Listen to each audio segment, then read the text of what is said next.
இப்போ எதுக்கு கிளம்பும்போது மூஞ்சி இப்படி உருன்னு வச்சுருக்க? மூஞ்சி இப்படி வச்சா மட்டும் போகாமல் இருந்துருவீங்களா?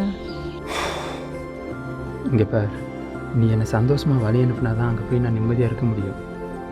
போலாமா? இந்த கார்த்தி டாக்ஸி பிடிக்க போயிருக்கான், அவன் வந்து நிற்கலாம். சரி அக்கா இங்கே பாருங்கக்கா, போகும்போது எப்படி மூஞ்சி வச்சுருக்கான்னு. தம்பி, இத்தனை நாள் கூடயே இருந்துட்ட. இப்போ அவள் மாசமாக இருக்கும்போது நீ வெளிநாடு போகிற, அவளுக்கும் சங்கட்டமாக இருக்கும்ல. நீ தைரியமாக போ, நான் பார்த்துக்கிறேன். மாமா பள்ளந்தோண்டி வச்சிருக்காங்க, டாக்ஸி உள்ளே வராது, நம்ம அங்கே போய் ஏறிக்கலாம். சரி வரமா, பார்த்துரு. சரிங்க, பார்த்து போயிட்டு வாங்க. போயிட்டு வரேன் அக்கா. உங்களை நம்பிதாக்கா விட்டுட்டு போகிறேன், பத்திரமா பார்த்துக்கோங்கக்கா. தம்பி, அவன் என் கூட பிறந்தவங்கனாக்கா, நான் நல்லா பார்த்துக்கிறேன். நீ தைரியமாக போயிட்டு வா.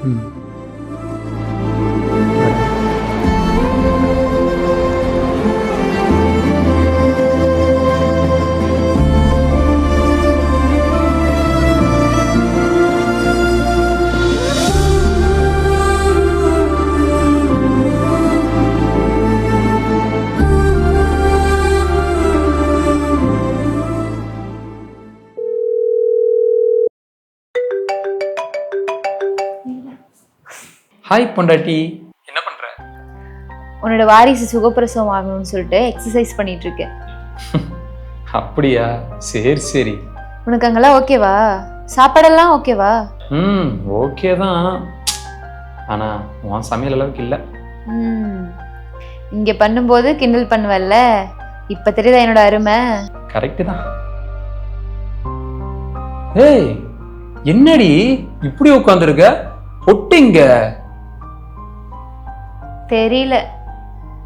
ஏன் பொட்டுனதான் பேசுவியா, இல்லைன்னா பேச மாட்டியா? ஆமா. ஏன் இப்ப பொட்டு வச்ச புது மூஞ்சி வரப்போகுது, இதே மூஞ்சி தானே இருக்க போகுது. என்னடி இவ்வளவு அசால்ட்டா சொல்ற?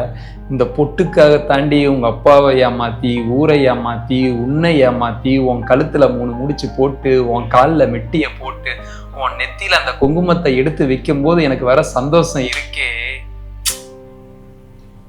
நீ எனக்கு தான் சொந்தம்னு தோணும். அதெல்லாம் வேற ஃபீல். ஓஹோ, ஒரு நிமிஷம்.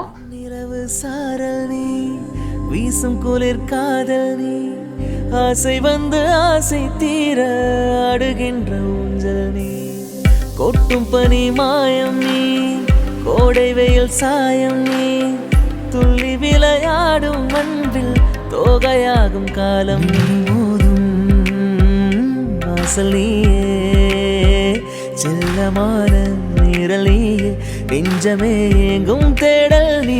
நாளைக்கு வளகாப்புக்கு தான் உன்னால வர முடியலல்ல. முதல் வளையல் போடும்போது வீடியோ காலாவது பண்ணு. நீ பண்ணாம நான் வளையல் போட மாட்டேன்.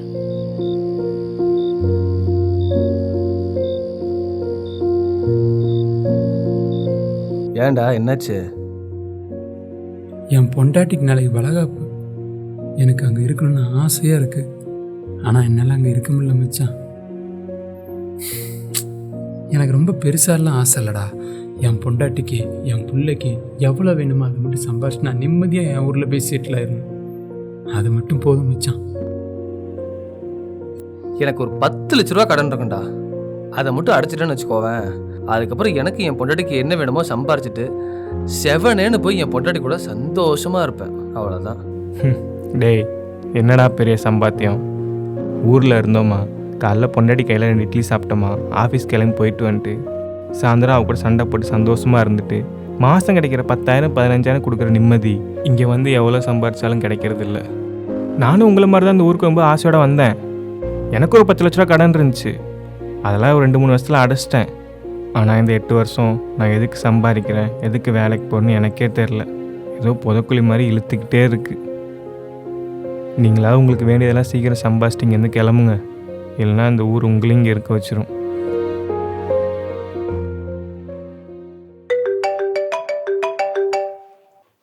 சாரிம்மா, வேலையில் மாட்டிக்கிட்டேன், என்னால் வர முடியல.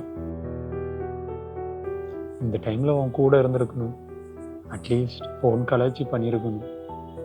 சாரிடா.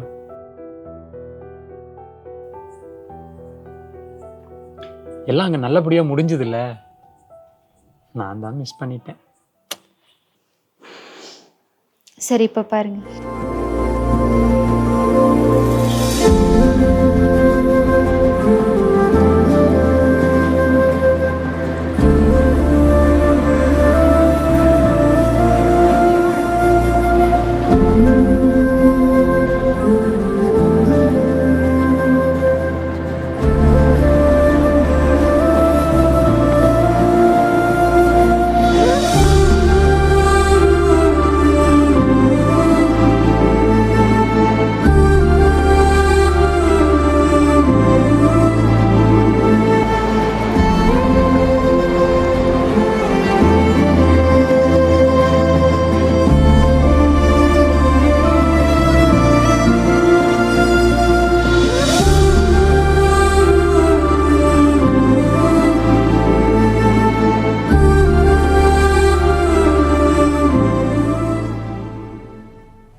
ஏண்டி இப்படி பண்ற?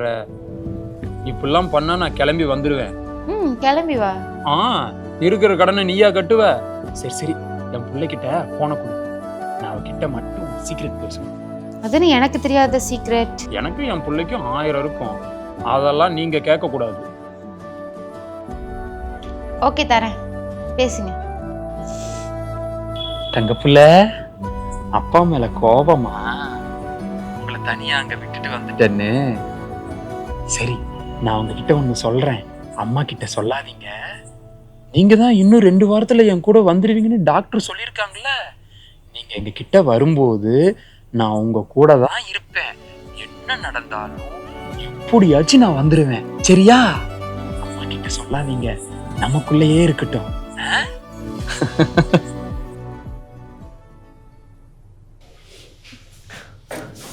அக்கா. சொல்லுடா. அக்கா, மாமா என்ன வந்திருக்காரா? எனக்கு தெரியும்டா, சர்ப்ரைஸ் பண்ணணும்னு நினைச்சிட்டு இருக்காரு. ஆனா அவர் பாப்பா கிட்ட பேசும்போது நான் கேட்டுட்டேன், பொட்டுலாம் திட்டுவாருடா.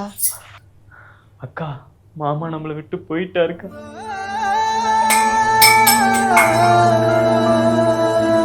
என்ன? ஆமாக்கா, மாமா தாங்க இந்த அப்பார்ட்மெண்ட்ல சிலிண்டர் வெடிச்சு 14 பேர் இறந்துட்டாங்கக்கா. அதுல மாமாவும் ஒருத்தர்.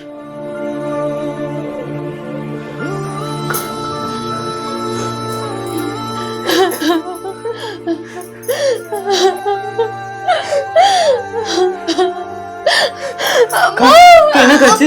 அக்கா, என்னக்காச்சு? அக்கா, அக்கா முடியலக்கா. கொஞ்சம் பொறுத்துக்க ரேஸ்மா, கொஞ்சம் பொறுத்துக்க சாமி. ஐயோ அக்கா, வீட்டுக்கு போயிடலாம்க்கா. என் புருஷனை ஒரு தடவை பார்த்துட்டு வந்துடலாம்க்கா. நல்லபடியா நீ பிள்ளைய பெற்றுறீ முதல்ல.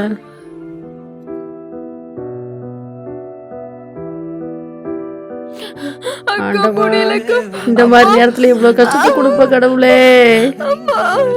டாக்டர், மரணம் நெருங்கிடும் போதும் உன் நினைவில் வாழ்ந்திடுவேனே. தீராத துயரத்தில் நானும் காற்றோடேன் கலந்தாய் நீயும். நீங்காத நினைவொளியான அன்பே அன்பே. மறு ஜன்மம் இருந்தால் கூட உயிரே உன் கரம் பிடிப்பேன. உன் கால் தடம் நான் தொடர்வேனே அன்பே அன்பே.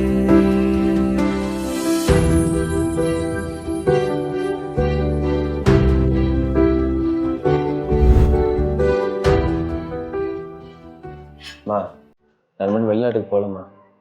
என்னம்மா சொல்றீங்க? கடன் பிரச்சனை எவ்வளோ இருக்கு? இல்லைம்மா, கடை இருக்கு, கஷ்டம் இருக்குன்ட்டு உன்னை இங்கே உட்கார வச்சுட்டு நான் அவ்வளோ தூரம் போய் வேலை செய்கிறேம்மா. கடைசி வரைக்கும் பிரச்சனை குறைஞ்ச படம் இல்லைம்மா.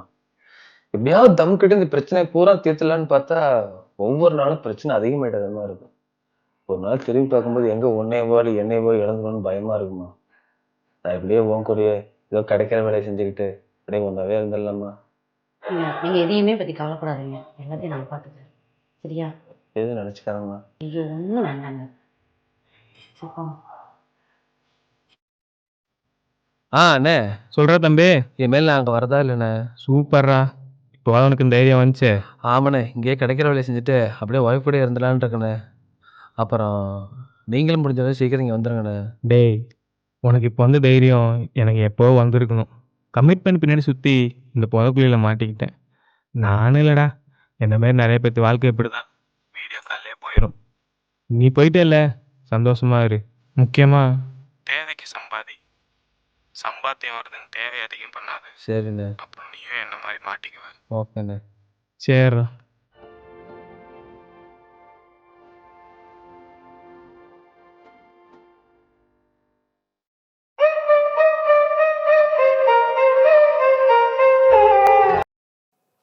சொல்லுமா. இன்று விண்ணிலாவில் அந்த ஈர நினைவில் கண்டு தவிப்பதேனோ.